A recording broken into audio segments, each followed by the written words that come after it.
భండన భీముడార్థజన బాంధవుడుజ్వల బాణతూన కోదండ కళా ప్రచండ భుజతాండవ కీర్తికి రామమూర్తికి రెండవ సాటి దైవమిక లేదనుచున్ గడగట్టి పేరికాడాండడాండడాండ మొత్త వేదండము నెక్కి చాటెదను దాశరథి కరుణాపయోనిధి. ప్రియమైన విద్యార్థులకు కళాశాల ప్రిన్సిపల్ డాక్టర్ స్మితా మేడం గారి ఆధ్వర్యంలో అంతర్జాల తరగతులను నిర్వహిస్తున్నందుకు సంతోషిస్తూ మరి ఈరోజు నవయుగ కవి చక్రవర్తి గుర్రం జాషువా గారి 125వ జయంతిని జరుపుకుంటున్నందుకు శుభాకాంక్షలు తెలుపుకుంటూ, ఒక మంచి కవి ప్రజల నాలుకలో జీవిస్తానని చెప్పడానికి రాజు మరణించిన ఒక తార రాలిపోయి, కవియు మరణించిన ఒక తార గగనమెక్కే, రాజు జీవించు రాతి విగ్రహముల యందు సుకవి జీవించు ప్రజల నాలుకల యందు అని చెప్పేసి గుర్రం జాషువా గారు చెప్పారు. అటువంటి మహాకవి గుర్రం జాషువా జయంతిని శుభాకాంక్షలు తెలుపుకుంటూ, విద్యార్థులారా, ఇదివరకు మనం ఎన్నో క్లాసులు ఆన్లైన్లో జరుపుకున్నాం. ఎన్నో క్లాసులు పాఠ్యాంశాలు చెప్పడం జరిగింది. మరి ఈరోజు second year BA BSc BCom విద్యార్థులకు మరి గద్య భాగంలోని తెలుగు భాష, మరి తెలుగు భాషను ఆచార్య గుజ్జర్లపూడి కృపాచారి రచన చేశారు ఆ వ్యాసాన్ని. మరి ఈ తెలుగు భాష యొక్క గొప్పతనాన్ని గురించి మనం తెలుసుకోవాలి. రోజు రోజుకు అంతరించిపోతున్నటువంటి మానవతా విలువలు, నైతిక విలువలు, సామాజిక విలువలు, మరి అటువంటి విలువలతో పాటు తెలుగు భాష కూడా అంతరించిపోయే ప్రమాదం ఏర్పడుతుంది ఇవాళ. అటువంటి తెలుగు భాషను మనం నిలబెట్టాలి, తెలుగు జాతి గర్వపడేలాగా ఉండాలి అంటే మనం తప్పనిసరిగా తెలుగులో మాట్లాడుతూనే ఉండాలి, తెలుగు రాస్తూనే ఉండాలి, తెలుగు చదువుతూనే ఉండాలి. భాషల యొక్క ప్రాతిపదికన ఆనాడు రాష్ట్రాలు విభజించడం జరిగింది. తెలుగు వాళ్ళు, కన్నడ వాళ్ళు, తమిళం వాళ్ళు అని చెప్పేసి. ఆ విధంగా మన తెలుగు వాళ్ళంతా కూడా తెలుగు రాష్ట్రంలో ఉన్నాం, 2 రాష్ట్రాల్లో. మరి అటువంటి తెలుగు భాషను కాపాడాల్సిన బాధ్యత మనందరిపైన ఉంది. అందుకే ఈ వ్యాసాన్ని ఆచార్య గుజ్జర్లపూడి కృపాచారి మనకు అందించడం జరుగుతుంది. మరి ఆయన గురించి మనం, ఆయన జీవితము, ఆయన యొక్క సాహిత్య నేపథ్యాన్ని మనం తెలుసుకోవాల్సిన అవసరం ఎంతైనా ఉంది విద్యార్థులారా. ఆచార్య గుజ్జర్లపూడి కృపాచారి ఆచార్య నాగార్జున విశ్వవిద్యాలయంలో 33 సంవత్సరాల పాటు పనిచేశారు ఆచార్యులుగా. 369 జాతీయ అంతర్జాతీయ సదస్సుల్లో పాల్గొని పత్ర సమర్పణ చేశారు. వీరి నేతృత్వంలో 56 మంది PhD డిగ్రీలు, 69 మంది MPhil డిగ్రీలు తీసుకోవడం జరిగింది. అందులో 28 మందికి బంగారు పథకాలు కూడా వచ్చాయి. మరి డాక్టర్ అంబేద్కర్ జాతీయ పురస్కారం న్యూఢిల్లీ, మద్రాసు తెలుగు అకాడమీ పురస్కారం, జీవిత సాఫల్య పురస్కారాలు ఆయన అందుకున్నారు. 400కు పైగా రేడియో, టీవీ కార్యక్రమాల్లో పాల్గొన్నారు. అలాగే ఎయిడ్స్ పై రాసిన అసుర సంధ్య అనే గేయ కథానికి జాతీయ స్థాయి పురస్కారం ఆయనకు లభించింది. క్రైస్తవ సాహిత్యంపై సాధికారిక పరిశోధన చేశారాయన. భారత భాగవత రామాయణాలతో పాటు బైబిల్, వివిధ కులాలపైన, జాతులపైన విస్తృత పరిశోధనలు చేయించారు. కేంద్ర సాహిత్య అకాడమీ సభ్యులుగా కూడా ఆయన పనిచేశారు. వివిధ విశ్వవిద్యాలయాలకు ముఖ్య పరీక్షకులుగా, UGCలో వివిధ గౌరవ పదవులు నిర్వహించారు. బోర్డ్ ఆఫ్ ఇంటర్మీడియట్ తెలుగు పాఠ్య గ్రంథానికి ప్రధాన సంపాదకులుగా కూడా ఆయన పనిచేశారు. బెనారస్, బెంగళూరు, మద్రాస్ విశ్వవిద్యాలయాలకు బోర్డ్ ఆఫ్ స్టడీస్ మెంబర్గా పనిచేశారు. విదేశీ విశ్వవిద్యాలయాల్లో సందర్శనాచార్యులుగా కూడా ఇజ్రాయిల్, ఈజిప్టు, పాలస్తీనా, అమెరికా, బ్యాంకాక్, హాంకాంగ్, దుబాయ్ తదితర దేశాల్లో తెలుగు వాణిని, తెలుగు భాషను పరిచయం చేశారు. తెలుగు దేశాల్లో తెలుగు భాషా సాహిత్య వికాసానికి కృషి చేస్తున్నటువంటి ఆచార్య గుజ్జర్లపూడి కృపాచార్య. ఈయన నాగార్జున విశ్వవిద్యాలయంలో మానవీయ శాస్త్రాల పీఠాధిపతిగా అంటే డీన్గా కూడా ఆయన పనిచేశారు. ప్రస్తుతం దళిత సార్వత్రిక విశ్వవిద్యాలయం ఉపకులపతిగా కూడా ఆయన ఉన్నారని మనం చెప్పొచ్చు. అంతేకాదు, ఈ తెలుగు భాష అనే పాఠ్యాంశం తెలుగు భాష ఔన్నత్యాన్ని నేటి యువతకు ఉద్బోధించడానికి, తెలుగు భాష ప్రాచీనతను తెలియజేయడంతో పాటు తరతరాల తెలుగు భాషకున్న సాహిత్య విలువలు ఆయన తెలియజేశారు. తెలుగు జాతి ఉనికిని, భాషా సౌందర్యాన్ని ఆయన వివరించారు. తెలుగు భాష కలకాలం వర్ధిల్లడానికి చేయవలసినటువంటి సూచనలు విశ్లేషించారు. తెలుగు భాష పాలనా భాషగా అమలు చేయడానికి కావలసిన సూచనలు వివరించారు. విద్యార్థులతో పాటు తెలుగు భాషాభిమానులందరికీ కూడా ప్రయోజనకరమైనటువంటి వ్యాసం ఇదే మనం చెప్పవచ్చు. కాబట్టి తెలుగు రాష్ట్రాల్లో, ఇతర దేశాల్లో, ఇతర రాష్ట్రాల్లో తెలుగువారు ఎవరైతే ఉన్నారో వారందరూ కూడా తెలుగు భాష నేర్చుకోవాల్సినటువంటి అవసరం ఎంతైనా ఉంది. తెలుగు భాషను కాపాడాల్సినటువంటి బాధ్యత ప్రతి ఆంధ్రుడి పైన ఉందని చెప్పేసి మనం సగర్వంగా చెప్పుకోవచ్చు. విద్యార్థులు, మన యొక్క భాషకు ఉన్నటువంటి గొప్పతనం, తేనె నలుగు భాష, తీయనైన భాష, అటువంటి అమ్మ భాష నేడు అంతరించిపోకుండా కాపాడుకోవాల్సినటువంటి బాధ్యత తెలుగు వాళ్ళపైన, అందరిపైన ఉందని చెప్పేసి తెలియజేస్తున్నటువంటి వ్యాసం ఇది ఎంతో విద్యార్థులకు ఉపయోగపడేటువంటి వ్యాసం. తెలుగు భాష గొప్పతనాన్ని గురించి ఎంతోమంది ప్రశంసించారు, ఎంతోమంది నినదించారు. ఒక మాటలో చెప్పాలంటే, సాహితీ సమరాంగణ సార్వభౌమైనటువంటి శ్రీకృష్ణ దేవరాయలు ఆంధ్ర భోజుడు అని చెప్పుకున్నటువంటి తెలుగు వాళ్లకు గర్వకారణమైనటువంటి శ్రీకృష్ణ దేవరాయల నోటి నుంచి చెప్పినటువంటి తెలుగు భాష గొప్పతనం ఏం చెప్పాడు? తెలుగదేలయన్న తెలగదేలయన్న దేశంబు తెలుగే, ఏను తెలుగు వల్ల పుండ తెలుగు కొండ, ఎల్లరు పులుగులువ ఎరుగవే భాషాది, దేశ భాషలందు తెలుగు లెస్స. అటు అన్ని భాషల్లో కల్లా తెలుగు భాష చాలా గొప్పది అని ప్రశంసించినటువంటి శ్రీకృష్ణ దేవరాయలు 16వ శతాబ్దం. తెలుగు భాష సువర్ణాక్షరాలతో లిఖించబడినటువంటి కాలం అది. ఎంతో పాండిత్యాన్ని చవిచూచినటువంటి కాలం. మరి అటువంటి తెలుగు భాషకు ఉన్నటువంటి ఔన్నత్యాన్ని, తెలుగు జాతిని కాపాడాల్సినటువంటి బాధ్యత మన అందరిపైన ఉంది విద్యార్థులారా. మరి అంతేకాదు, ఈ తెలుగు భాష యొక్క గొప్పతనాన్ని గురించి ఎంతోమంది ప్రశంసించారు.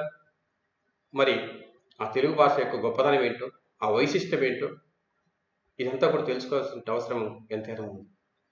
తెలుగు జాతి, తెలుగు నేల, ప్రాచీనత, ఈ అంశాన్ని మనం ఇక్కడ కూలంకుషంగా తెలుసుకున్నాం. తెలుగు జాతి చాలా పురాతనమైనది, తెలుగు నేల చాలా ఐతిహాసికమైనది అని చెప్పవచ్చు, ఇతిహాసమైనది. తెలుగు భాష చాలా ప్రాచీనమైనది. తెలుగు ప్రజలు అతి దీర్ఘ చరిత్ర కలిగినటువంటి, ఇదివరకే ఎందరో పరిశోధకులు ఈ విషయాలను గురించి తేల్చి చెప్పారు. జాతీయ భాష తమిళ భాషకు ఎందుకు ఇచ్చారు అంటే, 1500-2000 సంవత్సరాల పాటు భాష సజీవవంతంగా ప్రజల నాలుకల యందు ఉంటే అది జాతీయ భాషగా కొనియాడడం జరిగింది. తెలుగు భాష కూడా జాతీయ హోదా కల్పించాల్సినటువంటి అవసరం ఎంతైనా ఉంది అని మనం చెప్పడానికి ఇక్కడ మన దగ్గర ఆధారాలు ఉన్నాయి. జాతీయ భాషగా చేయాల్సినటువంటి ఆవశ్యకత ఎంతో ఉంది అని మనం చెప్పవచ్చు. మరి ఋగ్వేదానికి చెందినటువంటి ఐతరేయ బ్రాహ్మణంలో క్రీస్తుపూర్వం 1000 నాటి కాలంలోనే విశ్వామిత్రుని సంతతి 100 మంది కొడుకులుంటే సునిశపుని అన్నగా అంగీకరించినందుకు విశ్వామిత్రుడు వారిని, మిగిలినటువంటి ఆ యొక్క కుమారులు 50 మందిని ఆంధ్ర, పుండ్ర, మూతివాది జాతుల్లో కలిసిపోండి అని శపించడం జరిగింది. అక్కడ ఆంధ్ర అనే పదం జాతివాచకంగా విశ్వామిత్రుడి నోట వాడబడింది అని చెప్పొచ్చు. అది ఐతరేయ బ్రాహ్మణంలో ఉంది విద్యార్థుల, అది మనం గమనించాల్సిన అవసరం ఉంది. అలాగే హరిశ్చంద్రోపాఖ్యానంలో ఆంధ్ర అనే పదం ఉంది, అది కూడా మనకు జాతివాచకంగానే ప్రయోగించబడింది. భరతుని నాట్యశాస్త్రంలో కూడా ఆంధ్ర జాతి అనేటువంటి ప్రశస్తి ఉంది. క్రీస్తుపూర్వం 500 సంవత్సరంలో మత్స్యపురాణం దక్షిణాపథంలో నివసించే జాతుల్లో ఆంధ్రజాతిని పేర్కోవడం కూడా జరిగింది. భారతీయ సాహితీ సంస్కృతులకు మూల స్తంభాలుగా మనం భావిస్తున్నటువంటి భారత భాగవత రామాయణాల్లో ఆంధ్ర జాతిని పేర్కొనడం జరిగింది. రామాయణంలో మొట్టమొదటి కావ్యం మనకు రామాయణం కాబట్టి ఆ రామాయణంలో శ్రీరాముడి తండ్రి ఆజ్ఞను శిరసా వహించి వనవాసం కోసం దండకారణ్యానికి వచ్చినప్పుడు దక్షిణాపథంలో ఆంధ్రులు ఉన్నట్లు పేర్కొనడం జరిగింది. సుగ్రీవుడు సీతాన్వేషణ కోసం వానరులను పంపే ఘట్టంలో ప్రాచ్య దేశీయులైనటువంటి ఆంధ్రుల యొక్క ప్రసక్తి ఉంది అని మనం చెప్పొచ్చు. మహాభారతంలో రాజసూయ యాగానికి ముందు సహదేవుడు దక్షిణ దిగ్విజయ యాత్రకు పోయి ఆంధ్రులను జయిస్తాడు. అలాగే భాగవతంలో తన కుమార్తెను ఆంధ్రదేశపు రాజుకు ఇవ్వాలని రాయబారం నడపడం జరిగింది. ఉష కలగన్న పురుషుడు అని గుర్తించడానికి ఆమె చెలికెత్తి గీసి చూపించినటువంటి బొమ్మల్లో ఆంధ్ర రాజు కూడా ఉన్నాడని చెప్పొచ్చు. అంతెందుకు, క్రీస్తు శకము 1వ శతాబ్దానికి కాలం నాడే టాలమీ అనే గ్రీకు భౌగోళికుడు భారతదేశ భౌగోళిక ప్రదేశాలని పేర్కొంటూ ట్రిలింగాన్ అని మన దేశాన్ని పేర్కొనడం జరిగింది. ఇక్కడ ఇదే త్రిలింగ దేశము నేటి తెలుగు ప్రదేశమని పరిశోధకులు అభిప్రాయపడుతూ ఉన్నారు. కాబట్టి తెలుగు భాష అతి ప్రాచీన కాలం నుంచి జాతివాచకంగా ఎలా ప్రస్తావించడం జరిగిందో భారత భాగవత రామాయణాలతో పాటు మిగిలినటువంటి గ్రంథాల్లో కూడా పాశ్చాత్య దేశీయులైనటువంటి టాలమీ అనే గ్రీకు భౌగోళికుడు ట్రిలింగాన్ అన్నాడు. అంటే త్రిలింగ దేశము. ద్రాక్షారామము, శ్రీశైలము, కాళేశ్వరము ఈ 3 పుణ్యక్షేత్రాల మధ్య నివసించేటువంటి ప్రజలు తెలుగు వాళ్ళు మాట్లాడేటువంటి భాష తెలుగు భాష, వారు నివసించేటువంటి ప్రదేశము తెలుగు దేశము, ఆంధ్ర దేశము అని ప్రస్తావించడం జరిగింది. కాబట్టి అందుకే ఆయన ట్రిలింగాన్ అనే పదం. తెలుగుకు పూర్వము త్రిలింగ దేశము అని పిలిచేవారు మన యొక్క తెలుగు దేశాన్ని లేదా తెలుగు రాష్ట్రాన్ని అని మనం చెప్పవచ్చు. ఆ విధంగా మనకు ఆధారాలు ఉన్నాయి. అంతేకాదు, మొన్నటి దాకా క్రీస్తు శకం 1వ శతాబ్దానికి చెందినటువంటి అమరావతి స్తూపంలో కనిపించే నాగపు అనేది మనకు లభిస్తున్నటువంటి తొలి తెలుగు మాట అని వేటూరు ప్రభాకర్ శాస్త్రి గారు పరిశోధనలో చెప్పడం జరిగింది. అయితే ఇటీవల విశాఖపట్నంలో యలమంచిల దగ్గర కొత్తూరులో క్రీస్తు పూర్వము 200 నాటి ప్రాకృత శాస్త్రం లభించింది. ఇది బ్రాహ్మీ లిపిలో ఉంది. ఇందులో తంసయ దానం అనే మాట ఉంది. ఇది తంబయ దానము అనే తెలుగు మాట. బౌద్ధ భిక్షువులకు తంబయ అనే తెలుగు వ్యక్తి చేసినటువంటి దానాన్ని ఈ శాసనం పేర్కొంది. అలాగే హాలుడనే శాతవాహన రాజు సంకలనం చేసినటువంటి గాథా సప్తసతి అనేటువంటి ప్రాకృత గ్రంథంలో ఆ కవిత్వ సంకలనంలో అత్త, అమ్మ, పాడి, పొట్టం, పంది, బింకం, అద్దం, అయ్యో, అమ్మ, అయ్య, ప్రత్తి వంటి ఎన్నో తెలుగు పదాలు మనకు కనిపిస్తూ ఉన్నాయి. క్రీస్తు శకం 6వ శతాబ్దానికి ముందు కాలానికి చెందినటువంటి సంస్కృత ప్రాకృత శాసనాల్లో వేవూరు, కూదూర, పాందూర, తెందులూరు, హంతహర, చిన్నపుర, తాన్ర, కొండ్ర, కలవాల వంటి ఊర్ల పేర్లు కనిపిస్తూ ఉన్నాయి. భాషావాచకంగా తెలుగులో మొదట శాసనం క్రీస్తు శకం 575లో కడప జిల్లా కమలాపురం తాలూకా ఎర్రగుడిపాడు అనేటువంటి గ్రామంలో రేనాటి చోళ రాజు అయినటువంటి ఎరికల్ ముత్తురాజు అనేటువంటి రాజు ఆ యొక్క దాన శాస్త్రాన్ని వేయించడం జరిగింది. ఇవి కూడా మనకు ఆధారాలు. తెలుగు భాష జీవించి ఉంది అని చెప్పడానికి క్రీస్తు శకం 1వ శతాబ్దం నాటికే తెలుగు భాష జీవించి ఉంది అని చెప్పడానికి. మన రాష్ట్రాన్ని ఎన్నో రాజవంశాలు పరిపాలన చేశారు. మొట్టమొదట పరిపాలన చేసినటువంటి రాజవంశం శాతవాహనం. శాతవాహనుల కాలం నుంచి తెలుగు భాష జీవించి ఉంది అని చెప్పడానికి మన దగ్గర ఆధారాలు ఉన్నాయి. అందుకే హాల చక్రవర్తి హాలుడు గాథా సప్తశతి అనేటువంటి కావ్యంలో తెలుగు పదాలు కనిపిస్తున్నాయండి. ప్రాకృత భాషలో రచించినటువంటి ఆ గ్రంథంలో తెలుగు పదాలు కనిపిస్తున్నాయి అంటే మనం ఒకసారి ఊహించవచ్చు తెలుగు భాష క్రీస్తు శకం 1వ శతాబ్దం నాటికి జీవించి ఉంది అని చెప్పడానికి. మరి ఆనాటి కాలంలో పండితులు మాట్లాడేటువంటి భాష ఏమో సంస్కృత భాష, రాజులు మాట్లాడేటువంటి భాష ఏమో ప్రాకృత భాష, ప్రజలు మాట్లాడేటువంటి భాష తెలుగు భాష అని మనం చెప్పవచ్చు. తెలుగు భాష ప్రజలు మాట్లాడేవారు. ఇంకో రాజులు కానీ పండితులు కానీ వాళ్ళు సంస్కృతము ప్రాకృతము మాట్లాడేటువంటి వారు. కావున తెలుగు భాష క్రీస్తు శకం 1వ శతాబ్దం నాటికి జీవించి ఉంది అని చెప్పవచ్చు. అందుకే 1వ శతాబ్దం నాటికి అమరావతి స్తూపంలో నాగబు అనేటువంటి పదం ఉంది. నాగా అనేటువంటి పదం తర్వాత భూ అనేటువంటి అమహద్వాజ ప్రథమైకి వచ్చిన ఆ భూ అనే ప్రత్యయానికి తెలుగుకు సంబంధం ఉంది అని నిరూపించారు. మరి వేటూరి ప్రభాకర శాస్త్రి గారు పరిశోధన చేసి ఆ విధంగా తెలుగు జాతి క్రీస్తు శకం 1వ శతాబ్దం నాటికి జీవించి ఉంది అని వాళ్ళు చెప్పడం జరిగింది. అలాగే అనేకమైనటువంటి శాసనాల ద్వారా మనం తెలుగు భాష జీవించి ఉందని చెప్పొచ్చు. ఊర్ల పేర్లు, వ్యక్తుల పేర్లు ఆనాటి కాలంలో తెలుగు పదాలు కనిపిస్తూ ఉన్నాయి అని మనం చెప్పచ్చు. అలాగే కడప జిల్లాలో మన కమలాపురం తాలూకా ఎర్రగుడిపాడు గ్రామంలో దొరికినటువంటి తొలి తెలుగు శాసనం అది కూడా మనకు లభిస్తుంది. ఇప్పటికి కూడా మనం చూడవచ్చు దాన్ని.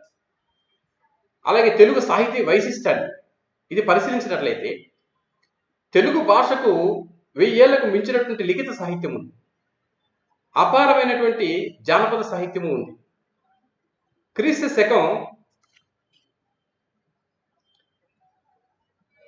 శకం 11వ శతాబ్దం నాటికి నన్నయ్యకు ఆది కవిగా ఆయన భారతాన్ని తొలి తెలుగు కావ్యంగా మనం పేర్కొంటున్నాం.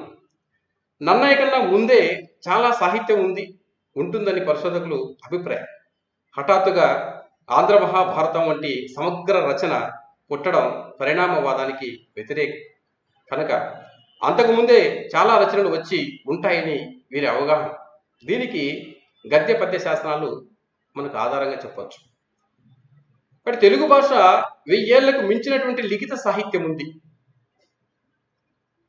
అని మనం చెప్పొచ్చు. అపారమైనటువంటి జానపద సాహిత్యం ఉంది అని చెప్పొచ్చు. ఆది కవిగా చెప్పుకుంటున్నటువంటి నన్నయ్య మహాభారతం ఆంధ్రీకరణ చేయడం 11వ శతాబ్దంలో చేస్తే నన్నయ్య కంటే ముందు తెలుగు భాష జీవించి ఉంది అని మనం చెప్పడానికి ఆధారాలు ఉన్నాయి. కాకపోతే శాసనాలను చెప్పడం జరిగింది. నన్నయ్య కంటే ముందు ఈ తెలుగు భాష ఒక స్థిరమైనటువంటి రూపం లేకపోవడం చేత దాన్ని అంధకార యుగము ప్రాంగ్ నన్నయ్య కాలం అని చెప్పేసి చెప్పడం జరిగింది. మరి నన్నయ్య కంటే ముందు అయ్యనభట్టు, చేతనభట్టు, వేములవాడ భీమకవి, నారాయణ భట్టు లాంటి వాళ్ళు ఎంతోమంది కవులు ఉన్నారు. వాళ్ళ యొక్క రచనలు ఉన్నాయి. కానీ మనకు అలభ్యం. వాళ్ళు రచించారని చెబుతున్నారు కానీ మనకు అవి దొరకడం లేదు. కాబట్టి నన్నయ్య రచించినటువంటి ఆంధ్ర భారతం మనకు లభిస్తుంది కాబట్టి అది మనకు ఆధారమైంది. అందుకు నన్నయ్యను మనం ఆది కవిగా మనం చెప్పుకుంటున్నాం. అంతకుముందు కవులు లేరా అంటే ఉన్నారు, కానీ వాళ్ళ యొక్క రచనలు మనకు అలభ్యం. అందుకే నన్నయ్యను మనం ఆది కవి అని చెప్పుకుంటున్నాం. నన్నయ్య తర్వాత మనకు తెలుగు సాహిత్యం లిఖితపూర్వకంగా ఉంది. అంతకుముందు కూడా శాసనాల్లో ఉంది. మరి మనకు శాసనాల ఆధారం, ఆ శాసనాల తెలుగు భాష జీవించి ఉంది అని చెప్పడానికి మనకు ఆధారం అని మనం చెప్పవచ్చు. తూర్పు చాళుక్య రాజు అయినటువంటి గనక విజయాదిత్యుడి యొక్క సేనాపతి పాండురంగడు గుంటూరు జిల్లా నేటి ప్రకాశం జిల్లా ఒంగోలు తాలూకాలో అద్దంకిలో క్రీస్తు శకం 848 ప్రాంతంలో వేయించినటువంటి శాసనంలో ఒక తరువోజ ఒక వచనం కనిపిస్తున్నాయి. మనకు లభిస్తున్నటువంటి తొలి పద్యం ఈ తరువోజ. ఆ తర్వాత క్రీస్తు శకం 898 934 ఈ మధ్యకాలానికి చెందినటువంటి యుద్ధమల్లుని బెజవాడ శాసనంలో 5 మధ్యాకరణలు మనకు కనిపిస్తూ ఉన్నాయి. నన్నయ్యకు ముందు మల్లియ రేచన, వేములవాడ భీమకవి వంటి కవులు కావ్యాలు రాశారని చెప్పేసి, అంతేగాక ఆ కాలంలో క్రైస్తవ బౌద్ధ మతాల సాహిత్యం వచ్చిందని పరిశోధకులు అభిప్రాయపడుతున్నారు. పాల్గురికి సోమనాథుడు తన రచనల్లో అనేక జానపద కళా సాహిత్య రూపాలు పేర్కోవడం జరిగింది. నన్నయ్య నుండి తీసుకున్న నేటిదాకా మనకు 1000 ఏళ్ల లిఖిత సాహిత్యం ఉంది అని మనం చెప్పొచ్చు. దీనికి ప్రాచీన ఆధునిక సాహిత్య యుగాలుగా వింగడించుకుంటే క్రీస్తు శకం 11వ శతాబ్దం నుంచి క్రీస్తు శకం 1850 దాకా 8.5 దశాబ్ద కాల చరిత్ర ప్రాచీన సాహిత్యానికి ఉంది అని మనం చెప్పొచ్చు. ఆ తర్వాత 1.5 శతాబ్ద కాలాన్ని ఆధునిక సాహిత్యంగా మనం పరిగణించవచ్చు. ప్రాచీన సాహిత్యాన్ని ఆస్థాన సాహిత్యమని, ఆస్థానేతర సాహిత్యమని 2 స్రవంతులుగా మనం వింగడించుకోవచ్చు అని చెప్పొచ్చు. ఆస్థాన సాహిత్యం అంటే కవులు రాజుల యొక్క ఆస్థానంలో ఉండి రచించినటువంటి వాళ్ళను ఆస్థాన సాహిత్యం అని మనం చెప్పొచ్చు. రాజులకు అంకితము చేసినటువంటి కావ్య ఆస్థాన సాహిత్యం. నన్నయ్య, తిక్కన, శ్రీనాథుడు, ఎర్రన ఇటువంటి వాళ్ళను మనం ఆస్థాన కవులుగా పేర్కోవడం జరుగుతుంది. రాజాస్థానాల్లో సంబంధం లేకుండా కవులు ప్రాదేశిక ప్రజా సాహిత్య ధోరణిలో సృష్టించినటువంటి సాహిత్యం రెండో రకం. పాల్గురికి సోమన, తాళ్ళపాక అన్నమయ్య, వేమన, వీరబ్రహ్మం వంటి వాళ్ళు సాహిత్యం ఈ రకంలోకి వస్తుంది. పోతన వంటి వాళ్ళ యొక్క రాజాస్థానాల్లో లేకపోయినా వాళ్ళ యొక్క రాజుల్ని ధిక్కరించిన ఆస్థాన సాహిత్య పద్ధతిలోనే రచించారని చెప్పేసి చెప్పవచ్చు. మరలా సాహిత్యం ఆ విధంగా మనం 2 రకాలుగా చెప్పుకున్నట్లయితే దీనిలో ఇతిహాసాలు, పురాణాలు, మహాకావ్యాలు, అలాగే కావ్యాలు, ప్రబంధాలు, తెలుగు కావ్యాలు, అలాగే త్వర్తి కావ్యాలు వంటివి ఉన్నాయని మనం చెప్పొచ్చు. ఆస్థానేతర సాహిత్యంలో స్థానిక సాహిత్య పద్ధతులను అనుసరించి వస్తు భాషా ఛందస్సులను మనం పరిశీలించినట్లయితే దేశ సాహిత్యంగా పేరు పొందింది.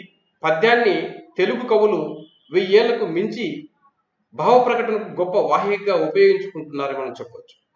శతకం, ద్విపద, యక్షగానము వంటి దేశ సాహిత్య రూపాలు తెలుగు సాహిత్య ఔన్నత్యాన్ని చాటుతున్నాయని మనం చెప్పవచ్చు. ప్రాచీన కాలంలో సాహిత్యం అంటే కవిత్వంగానే చలామణి అయింది అని మనం చెప్పాలి. కాబట్టి విద్యార్థుల నన్నయ్య కంటే ముందు మన తెలుగు భాష జీవించి ఉంది అని చెప్పడానికి శాసనాల ఆధారం. యుద్ధములని బెజవాడ శాసనం కానీ, పాండురంగని అద్దంకి శాసనం కానీ వీటిలో పద్యాలు ఉన్నాయి. ఆ తర్వాత మనం ఆస్థాన సాహిత్యము, ఆస్థానేతర సాహిత్యము, కవులు రాజుల యొక్క ఆశ్రమాల్లో ఉండి వారిచేటువంటి ప్రోత్సాహంతో రచనలు చేసి అనేకమైనటువంటి సాహిత్య రచనలు చేయడం జరిగింది. ఇతిహాసాలు, ప్రబంధాలు, పురాణాలు ఇవన్నీ మనం చెప్పవచ్చు. త్వర్తి కావ్యాలు ఇలా ప్రాచీన సాహిత్యాన్ని మనం పరిశీలించినట్లయితే ఈ కావ్యాలన్నీ మనము చూడవచ్చు. ఆ విధంగా వచ్చిన సాహిత్యం అని మనం చెప్పవచ్చు. వేమన, వీరబ్రహ్మము, అన్నమయ్య లాంటి వాళ్ళు రాజాస్థానాల్లో లేకపోయినప్పటికీ వారి యొక్క సాహిత్యం ప్రజలలో ఇప్పటి వరకు కూడా వినిపిస్తుంది అంటే వారు ఆస్థానేతర సాహిత్య కవులని మనం చెప్పవచ్చు. మరి అటువంటి సాహిత్యం ఆనాటి కాలంలో కవిత్వం అంటే పద్యం రాజ్యం వెళ్ళినటువంటి కాలం. భావ ప్రకటనకు పద్యాన్నే ఉపయోగించేవాళ్ళు. అందుకే మనం చూడండి పాండవోద్యోగ విజయాలు పరిశీలించినట్టయితే అంత పద్యాలే బావా ఎప్పుడు వచ్చితివి నీవు అంటాడు. అంటే అక్కడ ఏమి ఎప్పుడు వచ్చావు బావా అని చెప్పడానికి వాళ్ళు బావా ఎప్పుడు వచ్చితివి నీవు అంటే పద్యంలో భావ ప్రకటన స్వేచ్ఛను వాళ్ళు ప్రజలు కొనసాగించారు. అలా పద్యం రాజ్యం వెళ్ళినటువంటి కవిత్వం ఆనాటి కాలంలో ఉంది అని మనం చెప్పవచ్చు. ఈ ఆధునిక కాలంలో ఈ పురాణాలు, ఇతిహాసాలు ఇవేమి ఉండవు. తర్వాత సాహిత్యం అనేది వికాసవంతమైంది. స్వేచ్ఛాయుతమైనటువంటి రచనలు వెలుగులోకి వచ్చాయి. అందుకోసం ఈ సాహిత్యం మనకు ప్రాచీన సాహిత్యమని, ఆధునిక సాహిత్యమని 2 రకాలుగా వింగడించుకోవడం జరుగుతుంది అని మనం చెప్పవచ్చు. అలాగే పాశ్చాత్యుల పాలనలో పారిశ్రామిక నాగరికత పరిచయంతో అచ్చు యంత్రం అనేది రావడంతో పాశ్చాత్య సాహిత్య పరిచయం కలగడంతో తెలుగు సాహిత్యం కవిత్వంగా, నాటకంగా, కథానికగా, నవలగా అనేక ప్రక్రియ వైవిధ్యాన్ని సంతరించుకుంది అని చెప్పచ్చు. అనేక ఉద్యమాలకు, అనేక భావజాలాలకు, జాతీయ అంతర్జాతీయ పరిణామాలకు ఆధునిక తెలుగు సాహిత్యం కళాత్మక ప్రతిబింబంగా నిలుస్తుందని చెప్పవచ్చు. ప్రజల పక్షాన నిలిచి ప్రజా జీవితాన్ని కళాత్మకంగా ప్రతిఫలిస్తుంది ఒక్కో ప్రక్రియలో అనేక ప్రయోగాలు జరుగుతూ ఆ ప్రక్రియల్ని సజీవంగా నిలుపుతున్నాయి. కవిత్వంలో పద్యంతో పాటు గేయము, వచన కవితలు వచ్చాయి. వచన కవితలో వచన కథాకావ్యం, దీర్ఘ కవిత, మినీ కవిత, హైక్యూలు, నాణ్యులు, రెక్కలు వంటి అనేక ప్రయోగాలు జరిగాయి. నవలలో నవలిక వచ్చింది. కథానికలో మినీ కథానిక, కార్టూన్ కథ, పేజీ కథ, కాలం కథ వంటి ప్రయోగాలు జరిగాయి. నాటకాలు నాటిక, ఏకాంకిక అనేటువంటివి వచ్చాయి. ఆధునిక సాహిత్యంలోని ప్రతి ప్రక్రియలోనూ ప్రపంచంలో పేరు పొందిన రచనల సరసన చేరగలిగినటువంటి తెలుగు రచనలు ఉన్నాయని మనం చెప్పవచ్చు. కాబట్టి ఆధునిక సాహిత్యంలో అనేకమైనటువంటి కవితా ప్రక్రియలు సాహిత్యంలో వచ్చాయి అని మనం తెలుసుకోవచ్చు. ఇప్పుడైతే అచ్యుయంత్రం రావడంతో తెలుగు భాష ఇంకా విశాలమైంది అని చెప్పడానికి మన దగ్గర ఆధారాలు ఉన్నాయి. అందుకు ప్రక్రియ వైవిధ్యాన్ని సంతరించుకుంది తెలుగు సాహిత్యం. ఈ ఆధునిక సాహిత్యంలో కథ, కథానిక, గల్పిక, ఆఖ్యాయిక, నవల, నాటకము, ఏకాంకిక, ఇలా హైక్యూలు, నాణ్యులు, రెక్కలు వంటి ప్రయోగాలు ఎన్నో వచ్చాయి. ఇవన్నీ కూడా ఆధునిక సాహిత్యంలో వచ్చినటువంటి గొప్ప మార్పుగా మనం చెప్పాలి. తెలుగు సాహిత్యం అలా వికాసవంతమైంది అని మనం చెప్పచ్చు విద్యార్థులారా. తెలుగు భాష ప్రాచీనమైందే కాదు, చాలా శక్తివంతమైంది. ఏ భాషా పదజాలన్నైనా యథాతథంగా కానీ కొంచెం మార్పులతో కానీ తనతో కలుపుకొని భావ ప్రకటనకు శక్తివంతమైనటువంటి అభివృద్ధి సాధనంగా ఉపయోగపడుతుంది. తెలుగు భాషకు తొలి నాళ్ళలో సంస్కృత పద జాలాన్ని, మలినాళ్ళలో ఉర్దూ పారసీక పదాలను, ఇవాళ ఆంగ్ల పదాలను తెలుగు భాష అలా కలుపుకోగలుగుతున్నది. ఎంత సున్నితమైన భావాన్నైనా, ఎంతటి ప్రౌఢ భావాన్నైనా బలంగా చెప్పగలిగినటువంటి శక్తి తెలుగు భాషకుంది. అందుకే మన పూర్వీకులే కాకుండా ఇతర భాషా రచయితలు, పండితులు కూడా తెలుగు భాషను మెచ్చుకున్నారు. పాశ్చాత్యులు తెలుగు భాషను ప్రశంసించారని మనం చెప్పవచ్చు. కాబట్టి తెలుగు భాష ప్రాచీనమైందే కాదు, చాలా శక్తివంతమైందని చెప్పడానికి, మన భాషకునేటువంటి గొప్పతనాన్ని మనం తెలుసుకోవడానికి, భావ ప్రకటన శక్తివంతమైనటువంటి అభివృద్ధి సాధనంగా ఉపయోగపడుతుంది మన యొక్క తెలుగు భాష. మొదట ఈ తెలుగు భాష సంస్కృత పదజాలాన్ని కలుపుకొని, తర్వాత ఉర్దూ పారసీక పదాలను కలుపుకొని, ఇవాళ ఆంగ్ల భాషతో మిళితమై ఒక శక్తివంతమైనటువంటి భాషగా రూపొందుతుంది అంటే మన భాష యొక్క గొప్పతనం మనం తెలుసుకోవాలి. ఏ భాషా పదజాలాన్నైనా తనలో కలుపుకొని ముందుకు పోతుంది అంటే ఒక తెలుగు భాషకు మాత్రమే అది సాధ్యం, మిగతా భాషకు సాధ్యం కాదు. మిగతా భాషలు ఏ భాషను కలుపుకొని ముందుకు పోలేవు. ఒక తెలుగు భాషకు మాత్రమే అలా ముందుకు దూసుకుపోయేటువంటి సత్తా, శక్తి ఉంది మన తెలుగు భాషకు అని మనం సగర్వంగా చెప్పుకోవచ్చు. అలాగే మనమే కాదు, ఇతర దేశీయులు, ఇతర రాష్ట్రీయులు, పాశ్చాత్యులు ఎంతోమంది మన యొక్క భాషను ప్రశంసించారు. తమిళులు జాతీయ కవిగా భావించే సుబ్రహ్మణ్య భారతి సుందర తెలుగు అని ప్రశంసించాలంటే మన తెలుగు భాష ఇతర భాషల వ్యవహార్తల ఎలా సంమోహనపరిచిందో వ్యక్తమవుతుంది. ఇటాలియన్ ఆఫ్ ది ఈస్ట్ గా తెలుగు భాషను నికోలాయిడ్ కాంటి వంటి పాశ్చాత్యులు ప్రశంసించారు. శ్రీనాథుడు తన తెలుగును కర్ణాటక భాష అన్నారు.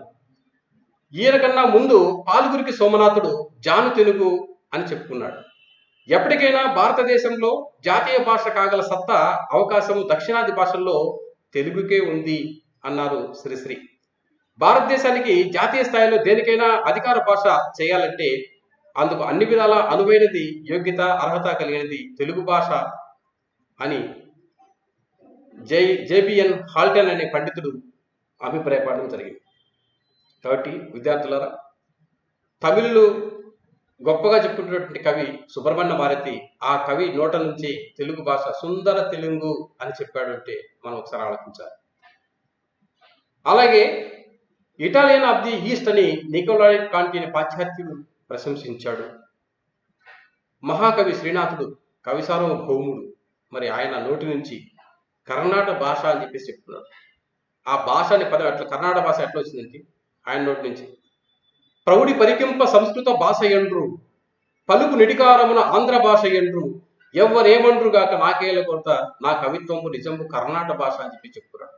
కర్ణాటక భాష అంటే ఇక్కడ కర్ణాటక భాష అని కాదు, కన్నడ అని కాదు, తెలుగు భాషనే ఆయన నోటి నుంచి కర్ణాటక భాష, కర్ణాటక లక్ష్మి తెలుగు భాష అని చెప్పి గొప్పగా చెప్పాడు. అంటే తెలుగు భాష అని మనం అర్థం చేసుకోవాలి, కానీ వేరే భాష కాదు ఇక్కడ, అది మనం తెలుసుకోవాలి. అంటే అంత గొప్పగా ప్రశంసించాడు శ్రీనాథుడు కూడా. మరి ఎప్పటికైనా కూడా భారతదేశంలో జాతీయ భాష కాగలిగే సత్తా దక్షిణాది భాషల్లో కేవలం తెలుగుకే ఉందని చెప్పేసి మహాకవి శ్రీశ్రీ ప్రశంసించాడు. మరి దేనికైనా అధికార భాష చేయాలంటే అందుకు అన్ని విధాల అనువైనటువంటి యోగ్యత కలిగినటువంటి భాష ఇది తెలుగు అని చెప్పేసి ఆయన జేబిఎన్ హాల్టన్ అనే పండితుడు కూడా అభిప్రాయపడ్డాడు. అంటే ఈ తెలుగు భాష గొప్పతనాన్ని వాళ్ళు చవి చూసి ప్రత్యక్షంగా వాళ్ళే గొప్పగా మెచ్చుకున్నారు విద్యార్థులారా. కాబట్టి తెలుగు భాషను మనం ఎప్పుడు తక్కువగా అంచనా వేయకూడదు. మన జీవితానికి ఉపయోగపడే భాషను మనం ప్రేమించాలి. అన్ని భాషలు నేర్చుకోవాలి, కానీ తెలుగు భాషను కూడా మర్చిపోకూడదు అనేటువంటి విషయాన్ని మనం గుర్తుపెట్టుకోవాలి. అలాగే ఈ తెలుగు జాతి ఉనికి, ఈ భాష, ఈ తెలుగు భాష అనే దానిపైన పరిశీలించినట్లయితే, నువ్వు ఎవరివి అని మనల్ని ఎవరన్నా అడిగితే సమాధానం చెప్పడానికి అనేక ఆధారాలు ఉన్నాయి. మన తల్లిదండ్రులు దృష్టిలో పెట్టుకొని పలానా వారి అమ్మాయిని, పలానా వారి అబ్బాయిని అని చెబుతాం. కులాన్ని బట్టి మాది పలానా కులము అని, మతాన్ని బట్టి మాది పలానా మతము అని చెప్పి చెప్తాం. అలాగే ప్రాంతాన్ని బట్టి, వృత్తిని బట్టి, ఉద్యోగాన్ని బట్టి, పదవిని బట్టి నేను ఫలానా అని చెబుతాం. అట్లాగే మనం మాట్లాడే భాషను బట్టి కూడా మేము తెలుగు వాళ్ళము, ఉర్దూ వాళ్ళము, తమిళులము ఇలాగా చెబుతాం. అంటే ఒక వ్యక్తి ఉనికిని చాటే అనేక అంశాలలో భాష కూడా ఒకటి అని అర్థం చేసుకోం. అదే ఒక జాతి ఉనికిని చెప్పడానికి భాషే ప్రధాన ఆధారం. ఒక జాతి మనుగడకు చాటే అంశాలలో ఆ జాతి మాట్లాడే భాష కీలకమైనదిగా మనం చెప్పచ్చు. మేము తెలుగు వాళ్ళము అని మనం చెప్పుకోవాలంటే మనం తెలుగు వాళ్ళం అయి ఉండాలి ఫస్ట్. అలా చెప్పుకోవాలంటే మనం తెలుగు వాళ్ళమై ఉండాలి. తెలుగును మనం మాట్లాడుతూ ఉండాలి, తెలుగును చెబుతూ ఉండాలి, తెలుగులో రాస్తూ ఉండాలి. అప్పుడే మనం తెలుగు వాళ్ళం అనేటువంటి చెప్పుకోవడానికి వీలవుతుంది. మన భాష లేకుండా మన జాతి మనుగడ సాధ్యం కాదు. కాబట్టి విద్యార్థుల మన యొక్క ఉనికిని తెలుసుకోవడానికి మన భాష కూడా ప్రాధాన్యత సంతరించుకుంది అని చెప్పచ్చు. ఎవరు అని చెప్పడానికి మనం ఫలానా వాళ్ళని చెప్పుకుంటున్నాం, మనం ఫలానా ప్రాంతం చెప్తున్నాం, ఫలానా ఉద్యోగం చేస్తున్నాం అని చెప్తున్నాం. ఇలా చాటే దానిలో కూడా భాష కూడా ప్రాధాన్యతను సంతరించుకుంది అని మనం తెలుగు వాళ్ళమని చెప్పుకోవాలంటే తెలుగులో మాట్లాడగలగాలి, తెలుగులో రాయగలగాలి, తెలుగులో చదవగలగాలి. ఇలా ప్రాథమికమైనటువంటి అంశాలు కూడా తెలుగు నేర్చుకునేటువంటి వాళ్లకు మాత్రమే అది వీలవుతుందని మనం చెప్పచ్చు.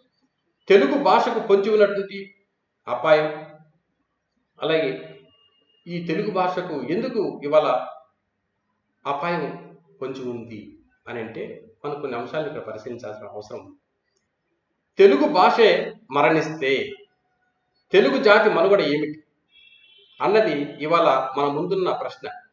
అయితే తెలుగు భాష మరణిస్తుందా, ఇది నమ్మదగినదేనా అనే ప్రశ్నలకు అవును కాదు అని రెండు సమాధానాలు వస్తుంది. కీడెంచి మేలెంచనున్నట్లు ఒకవేళ తెలుగు భాషకు ఆ ప్రమాదం వస్తే ఎలా అని ఆలోచిద్దాం. ఇంతకు ఈ అనుమానానికి ఆధారం ఏమిటి? అంతర్జాతీయ సంస్థ యునెస్కో తెలుగు భాష మరణించబోయే భాషల జాబితాలో చేరబోతుందని చేసిన ప్రకటనే ఈ అనుమానానికి ఆధారం.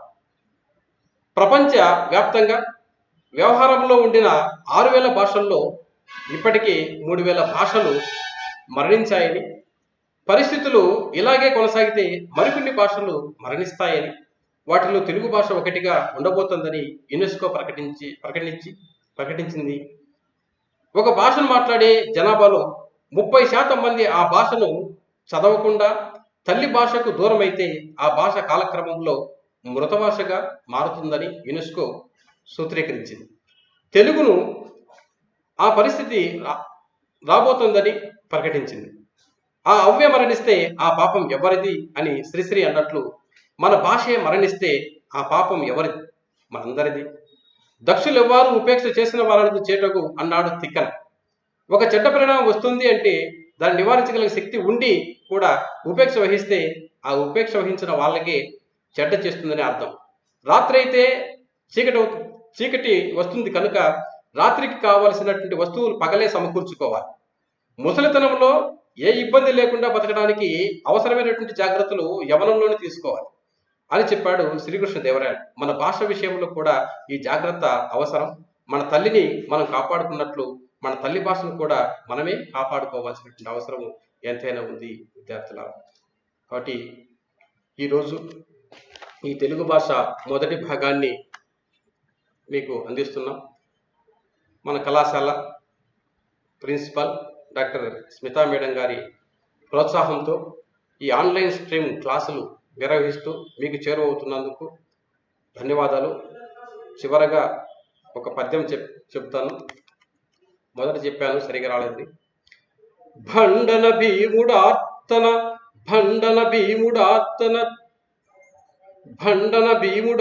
జన బాంధవుడుజ్వల భానతూన కోదండ కళా ప్రచండమూర్తి రామమూర్తికిన్ రెండవ సాటి దైవమిక లేడనుచున్ గడగట్టి బేరికా డాండ నినదంబుల జాండము నిండ మత్తవే దండము నెక్కి చాటెదను దాశరథి కరుణాపయోనిధి. ఇది రామదాసు దాశరథి శతకంలో చెప్పడం జరిగింది. విద్యార్థుల, ఇంతటితో ఈ మొదటి భాగాన్ని ముగిస్తున్నాం. అందరికీ ప్రత్యేకమైనటువంటి ధన్యవాదాలు చెప్పుకుంటూ రెండవ భాగాన్ని తర్వాత క్లాస్లో చూద్దాం. Thank you.